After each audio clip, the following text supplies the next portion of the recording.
ಕೊನೆಗೆ ಗೋವಾ ಪ್ರವಾಸ ಹೋಗೋದಾಗ ನಾವೆಲ್ಲ ಚೆನ್ನಾಗಿ ಊಟ ಮಾಡಿದ್ವಿ, DJ ಸಾಂಗ್ಸ್ ಇತ್ತು, ಹಾಡು ಕೇಳಿದ್ವಿ, ಎಲ್ಲರೂ ಅವ್ರ ರೂಮಿಗೆ ಹೋದರು.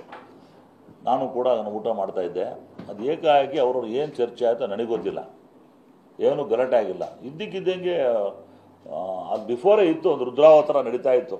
ಊಟ ಮಾಡಬೇಕಾದ್ರೆ ನಾನು ಅವಾಯ್ಡ್ ಮಾಡಿದೆ, ನೋಡು ಹೋಗಿ ಮಲ್ಕೊಂಬಿಡು, ಬೇಡ ಚೆನ್ನಾಗಿರಲ್ಲ ಅಂತೇಳ್ಬಿಟ್ಟು ಹೇಳ್ತಾ ಇದ್ದೆ. ಆ ರುದ್ರಾವತಾರ ಬಿಡಿ, ಅದನ್ನು ನಾನು ಐ ಕೆನಾಟ್ ಎಕ್ಸ್ಪ್ಲೇನ್, ನಾನು ಕಣ್ಣಾರು ನೋಡಿರೋದು. ಆ ಸಮಯದ ನಾನು ದಿಗ್ಭ್ರಮೆಗೊಂಡು ನಾನು ಸ್ವಲ್ಪ ಮೌನ ಆದೆ. ನನಗೂ ತುಂಬ ಭಯನೂ ಆಯಿತು. ಭಯ ಅಂದರೆ ಈ ಪ್ರಾಣ ಭಯ ನಮಗೇನಿಲ್ಲ ಬಿಡಿ, ಫೇಸ್ ಮಾಡ್ತೀವಿ, ಅದು ಬೇರೆ ವಿಚಾರ. ಏನಪ್ಪ ಇಷ್ಟು ಜನ ಕರ್ಕೊಂಬಂದು ಇಂಥ ಒಂದು ಸಂದಿಗ್ಧ ಪರಿಸ್ಥಿತಿಯಲ್ಲಿ ಒಂದು ವಾಣಿಜ್ಯ ಮಂಡಳಿಗೆ ಒಂದು ಗೌರವ ಇದ್ದಾಗ ಇಂಥ ಒಂದು ಘಟನೆ ನಡೀಬಾರ್ದು ಅಂತ ನಾನು ಸ್ವಲ್ಪ ನೋಡಿದ್ರೆ ನಿಮ್ಗೆ ಯಾರಿಗೂ ಉತ್ತರ ಕೊಟ್ಟಿರಲಿಲ್ಲ. ಅಲ್ಲಿ ಘಟನೆ ಆದಾಗ ರಥಾವರ ಚಂದ್ರು ಅಂತ ವ್ಯಕ್ತಿ, ಅವನೊಂದು ಮಂಜುನಾಥ್, ರಥಾವರ ಮಂಜುನಾಥ್ ಅಂತ, ಅವರು ಗೋವಾದಲ್ಲೇ ಪ್ರವಾಸದಿದ್ದರು. ನಾವು ಇನ್ವೈಟ್ ಬನ್ನಿ ಅಟೆಂಡ್ ಮಾಡಿ ಅಂತ ಬಂದಿರು ಅಟೆಂಡ್ ಮಾಡೋಕ್ಕೆ. ನಾವು ಇಲ್ಲಿಂದ ಕರ್ಕೊಂಡೋಗೇನಿರಲಿಲ್ಲ ಅವರಿಗೆ, ಅವರಾಗೆ ಬಂದರು. ಯಾಕಂದರೆ ಈಚ್ ಆ್ಯಂಡ್ ಎವ್ರಿ ವರ್ಡ್ ಸತ್ಯನೇ ಹೇಳ್ತಾ ಇರೋದು, ಯಾವುದೇ ಥರ ನಾವು ಸುಮ್ಮನೆ ಏನೋ ನಾವು ಬೋಗಸ್ ಅಂತ ಹೇಳಲ್ಲ, ಹೇಳ್ತಾ ಇಲ್ಲ. ಅಲ್ಲಿ ಏನಾಯಿತು ಅಂದರೆ, ನಾವು ಯಾವುದೇ ಥರ ವಾಣಿಜ್ಯ ಮಂಡಳಿ ವಿಚಾರ ಆಗಲಿ, ಬಯಲಾದ ವಿಚಾರ ಆಗಲಿ ನಾವು ಮಾತಾಡೋಕ್ಕೆ ಅಧಿಕಾರ ಇಲ್ಲ. Once appointed as the chairman of ಬಯಲಾ ಕಮಿಟಿ ದ KV ಚಂದ್ರಶೇಖರ್ ಅವರು ನಿರ್ಧಾರಗಳನ್ನು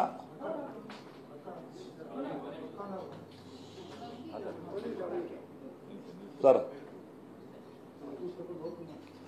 KV ಚಂದ್ರಶೇಖರ್ ಅವರು ತಗೊಳ್ಳೋ ನಿರ್ಧಾರಗಳಿಗೆ ನಾವೆಲ್ಲ ಬದ್ಧರಾಗಿರ್ತೀವಿ. ಅದನ್ನು ಅವ್ರು ಏನೇನು ನಿರ್ಧಾರ ತೊಗೊಂಡ್ರು ಕಾರ್ಯಕರ್ತರ ಚರ್ಚೆ ಆದಮೇಲೆ ಆಮೇಲೆ ಸ್ಪೆಷಲ್ ಜನರಲ್ ಬಾಡಿ ಕರೆದು ಎಲ್ಲ ಮೆಂಬರ್ಸ್ ಸಮ್ಮುಖದಲ್ಲೇ ನಡೆಯುವಂಥದ್ದು ವಿಚಾರ ಇದು.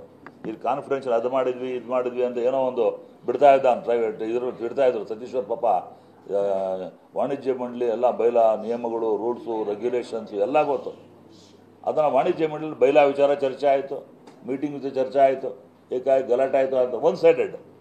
ಯಾರೋ ಉತ್ತರ ಕೊಡು, ಬಯಲಾ ಕಮಿಟಿ ಬಯಲಾ ಆದ ನಮ್ಮದೇ ಆದ ನಿಯಮಗಳಿದೆ, ನಮ್ಮದೇ ಆದ ತತ್ವಗಳಿದೆ, ನಮ್ಮದೇ ಆದ ಕಮಿಟಿ ಇದೆ. ನಮ್ಮದೇ ಆದ ಕಮಿಟಿ ಫಾರ್ಮೇಷನ್ ಆದಮೇಲೆ ಆ ಡಿಸಿಷನ್ನ ಕಾರ್ಯಕಾರಿ ಸಮಿತಿಯಲ್ಲಿ ತಂದು ಚರ್ಚೆ ಮಾಡಿ ಅದು ಇಂಪ್ಲಿಮೆಂಟ್ ಆದಮೇಲೆ ಜನರಲ್ ಬಾಡಿ ಕರೆದು ಮಾತಾಡೋ ವಿಚಾರ. ಸಣ್ಣ ಇನಿಷಿಯಲ್ ಮಗು ಸ್ಟೇಜ್ ಇದೆ, ಜಸ್ಟ್ ಮಗು ಸ್ಟೇಜ್, ಅದು ಏನು ಡಿಸ್ಕಷನ್ ಇಲ್ಲ. ಆಮೇಲೆ ಅಲ್ಲಿ ಯಾವುದೇ ಥರ ಡಿಸ್ಕಸ್ ನಾವು ಮಾಡೇ ಇಲ್ಲ. ಒಂದು ಬರ್ಡು ಮಾತಾಡಿದರೆ ನಾನು ಫುಟೇಜ್ ಎಲ್ಲ ಬರ್ತಾ ಇದೆ, ಏನು ತೊಂದರೆ. ನಾವು ಯಾಕಂದರೆ ಪೊಲೀಸ್ ಕಂಪ್ಲೇಂಟ್ ಮಾಡಬೇಕು. ಏಕಾಏಕಿ ರಥಾವರ ಚಂದ್ರ ಮೇಲೆ ಅವತ್ತು ನಾನೇನೋ ಅವತ್ತು ಮಾಡಿಲ್ಲ ಅಂತಿಲ್ಲ, ರಥಾವರ ಮಂಜಿದ್ದಾರೆ ಸರ್, ಪರವಾಗಿಲ್ಲ ಸರ್. ಅದು ಯಾವ ಥರ ಇದೆ ಅಂದರೆ, ಯಾವ ಸಿನಿಮ್ಯಾಟಿಕಲ್ಲೂ ಮಾಡೋಕ್ಕಾಗ್ತಿರಲಿಲ್ಲ ಸರ್. ಸಿನಿಮಾಗಳು ನೋಡೋಕ್ಕಾಗಲ್ಲ, ಸಿನಿಮಾದಲ್ಲೂ ಮಾಡೋಕ್ಕಾಗಲ್ಲ. ಪ್ರಾಕ್ಟಿಕಲ್ ನೋಡ್ಬಿಟ್ಟೆ ಸರ್ ಕಣ್ಣಾರೆ. ಏನು ಈ ಕಡೆ ಒಂದು ಸ್ಪೂನು ಇದು ತೊಗೊಂಡು ಇದೆತ್ತೋದು, ಇಡೀ ಪೋರ್ಕೊಂಡು ಎತ್ಕೊಂಡದ್ದು, ಮರ ತೊಗೊಂಡು ಹೊಡೆದು ಯಾಕೆ ನಡೀತಿ, ಏನಾಯಿತು ನಮ್ಗೆ ಗೊತ್ತಿಲ್ಲ.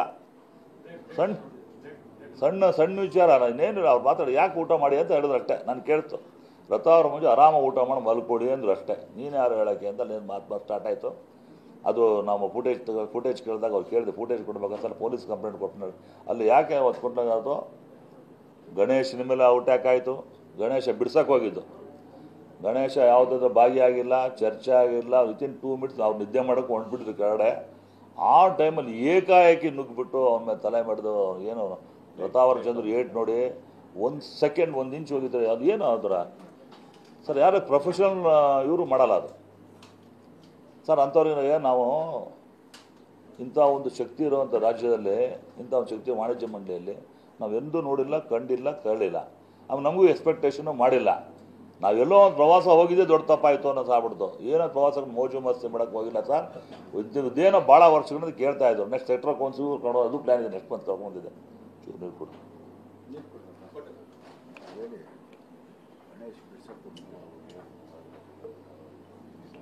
ಒಂದೇ ಒಂದು ಕಾರಣ, ಗಣೇಶ್ ಬಿಡ್ಸಕ್ಕೆ ಹೋಗಿದ್ದಕ್ಕೆ. ಇವತ್ತು ನೋಡಿ ಅವ್ರಿಗೆ ಅಲ್ಲೇ ಯಾವ ಥರ ಆಗಿದೆ.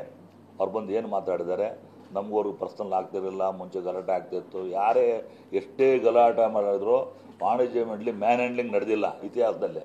ಮ್ಯಾನ್ ಹ್ಯಾಂಡ್ಲಿಂಗ್ ಕೆಲಸ ಆಗಿಲ್ಲ. ಯಾಕೆ ಸಮಯ ಮಾತಾಡ್ದೆ ಸೈಲೆಂಟ್ ಆಗ್ಬಾರ್ದು. ನಾವೆಲ್ಲ ಇದ್ವಲ್ಲ, ನಾವು ಪ್ರತಿಯೊಬ್ಬರು ಚೆನ್ನಾಗಿ ಮಾತಾಡಿದ್ರು, ಎಲ್ಲ ಚೆನ್ನಾಗಿತ್ತು. ಬಾಮಾರೀಚಿದ್ರು, ಬಾಮಾಗಿರೀಚಿದ್ರು, ಸಾರಾ ಗೋವಿಂದರಿದ್ದರು, ಎಲ್ಲ ಪದಾಧಿಕಾರಿಗಳು. 52 ಜನ ನಮ್ಮದು ಎಕ್ಸಿಕ್ಯೂಟಿವ್ ಕಮಿಟಿ ಮಾಡಿದ್ರು. ನಾವು 52 ಜನಕ್ಕೆ ಕೇಳಿ ಅವತ್ತು ಏನಾಯಿತು ಇನ್ಸಿಡೆಂಟು, ಯಾವ ಥರ ಮಾಡಿದೆ, ಹೆಂಗೆ ಮಾಡಿದೆ ಕೇಳಿ. ಆಫ್ಟರ್ ದಿ ಇನ್ಸಿಡೆಂಟು ಏನು ಸರ್, ಅದು ರಕ್ತ ಕೋಡಿ ಹರಿದೋಗ್ತಾ ಇದೆ ಸರ್ ಕೆಳಗಡೆಯಲ್ಲಿ.